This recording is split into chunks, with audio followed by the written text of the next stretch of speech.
ভুল ধারণা সৃষ্টি করার মতো প্রচুর পরিবেশ আছে, বিশেষ করে মিডিয়ার একাংশ। আমি শুধু মানে কোন দেশের সেরা বলছি না, মানে মিডিয়ার একাংশ তারা এটাকে যতটুকু পারা যায় একটা খারাপ পরিস্থিতির দিকে নিয়ে যাওয়ার চেষ্টা করেছে। কাজে আমার মনে হয়েছে যে আমাদের যে এখানে ডিপ্লোম্যাটিক কমিউনিটি আছে তাদেরকে বিষয়টাকে একটা ব্যাখ্যা দেওয়া প্রয়োজন, যাতে তারা প্রকৃত অবস্থাটা বুঝতে পারে। আমি এটা জানি যে তাদের নিজেদেরও কিছু মেকানিজম আছে তথ্য সংগ্রহে, কিন্তু আমাদের অবস্থানটা পরিষ্কার করার জন্য আমি তাদেরকে আজকে ডেকেছি।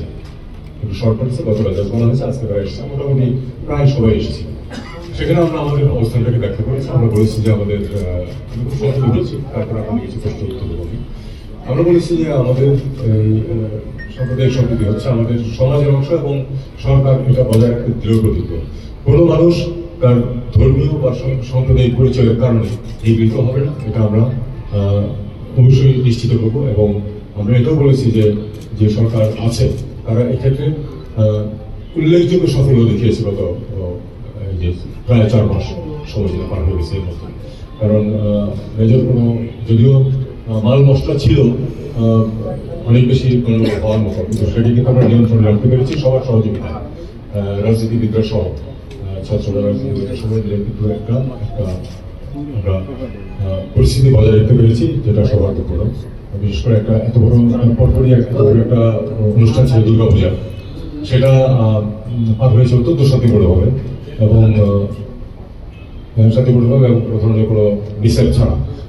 একটা দুটো স্ট্রে ঘটনা এখানে ঘটে নাই, এটা কিন্তু যেটা আমরা বলি যে ঘটনা এখানে সত্য বলা হবে, ঘটেছে দু একটা ঘটনা, কিন্তু দু একটা ঘটনা প্রতি বছরই দু একটা ঘটনা ঘটে, সেটা এই সরকার হোক বা অন্য কোনো সরকার হোক ঘটে। ব্যাপারটা হলো যে সেটাকে নিয়ন্ত্রণে নেওয়া এবং যারা এই ধরনের কার্যকলাপে লিপ্ত হয় তাদেরকে তাদের জন্য শাস্তি বিধানের ব্যবস্থা করা, তাদেরকে আইনের আওতায় আনা, এটাই হলো লক্ষ্য।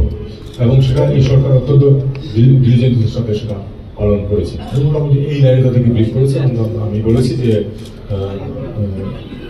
এটাকে ফেয়ার আপ করে দেওয়ার এবং একটা বাংলাদেশ খুব একটা সাম্প্রদায়িক খারাপ অবস্থার ভিতর দিয়ে যাচ্ছে এরকম একটা পরিস্থিতি সৃষ্টির অভ্যন্তরীণ এবং দেশের বাইরে প্রচেষ্টা আছে।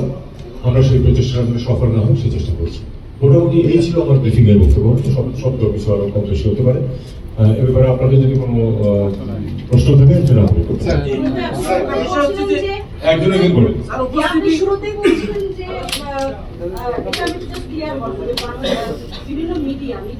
মাথাটা একটু আমি এই ব্যাপারে খুব স্পষ্ট, প্রধানত ভারতীয় মিডিয়া, কিন্তু এর বাইরেও অনেক মিডিয়াতে কিন্তু এই ভারতীয় মিডিয়ার যে বক্তব্য সেটাকে ধরে কিন্তু আমার অনেকে অন্যান্য মিডিয়া তো মাননীয় উপদেষ্টার প্রশ্ন হচ্ছে কেন শুধু ভারতের মিডিয়াকে দোষ দেন, কেন ভারত নামক যে রাষ্ট্র তাদের রাজনীতিবিদ, আজকে মমতা ব্যানার্জিও একটি বিবৃতি দিয়েছেন, বলেছেন যে জাতিসংঘ শান্তি ছিল বাংলাদেশ আছে। ফলে এটা কি আমরা কূটনৈতিক কারণেই বলছি নাকি ভারতের রাষ্ট্র, তাদের সরকার, তাদের রাজনীতিবিদ তাদেরকেও কি আপনারা কোনো বার্তা দিতে চান কিনা? দেখুন, আমরা যে বার্তাটা দিতে চাই সেটা হলো যে এই সরকার কোনো ধরনের কোনো সাম্প্রদায়িক যে কার্যকলাপ সেটাকে বরদাস্ত করবে না, এবং সেটা হিন্দু বলে কথা নয়, মুসলিম বলে কথা নয়, আমরা সবাইকে সমান করতে দেখবো। এবং এই মেসেজটা আমরা সবাইকে দিতে চাই, পার্টিকুলার কোনো একটা অংশকে না, সবাইকে এই মেসেজটা দিতে চেয়েছি। এবং এটাও আমরা বলেছি যে এ ব্যাপারে আইন তার গতিতে চলবে এবং সেখানে যদি কেউ বিশৃঙ্খলা সৃষ্টির চেষ্টা করে অবশ্যই সেটাকে শক্তভাবে দমন করা হবে। এই মেসেজটা সবার কাছে গেছে। এখন যেটা বলছেন যে পার্টিকুলার কাউকে এটা আমরা তখন যখন সরকারি পর্যায়ে যখন কোনো রিয়াকশন আমরা দেখি আমরা সেটা প্রতিবাদ করি সরকারিভাবে, সেটাই। আর বাকিটুকু আমরা এই জেনারেল টার্মসে আজকে কথাবার্তা বলছি। আমরা তো কোনো কাউকে দোষারোপ করার জন্য আসে, আমরা শুধু আমাদের অবস্থানটাকে শক্ত করার জন্য, শক্তভাবে উল্লেখ করার জন্য এসেছি।